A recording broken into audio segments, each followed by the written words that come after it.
రంగారెడ్డి జిల్లా షాబాద్ మండలం Nagarguda X road వద్ద ఘోర రోడ్డు ప్రమాదం జరిగింది. శంషాబాద్ వైపు నుంచి వస్తున్న లారీ షాద్నగర్ డిపోకు చెందిన ఆర్టీసీ బస్సును వేగంగా వచ్చి ఢీకొట్టింది. ఈ ఘటనలో 4 ప్రయాణికులకు తీవ్ర గాయాలు కాగా స్థానికులు వెంటనే స్పందించి క్షతగాత్రులను నాగర్గూడ శ్రీనివాస్ ఆసుపత్రికి తరలించారు. బస్సులు, లారీల అతివేగంతో నిత్యం ప్రమాదాలు జరుగుతున్నాయని, డ్రైవర్ల తీరు మారకపోవడంపై ప్రయాణికులు భయాందోళన వ్యక్తం చేస్తున్నారు. సమాచారం అందుకున్న పోలీసులు సంఘటన స్థలానికి చేరుకుని కేసు నమోదు చేసి దర్యాప్తు జరుపుతున్నారు.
బస్ అద్దాలు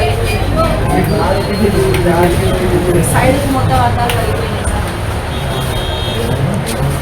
బస్ స్టాండ్ లో దిగి పబ్లిక్ దిగి వెళ్తున్నా.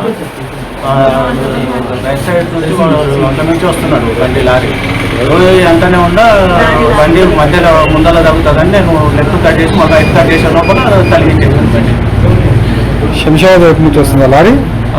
ఇక్కడ నుంచి వస్తుంది, శంషాబాద్ సైడ్ నుంచి. నేను బస్ స్టాండ్ నుంచి పోతున్నాను.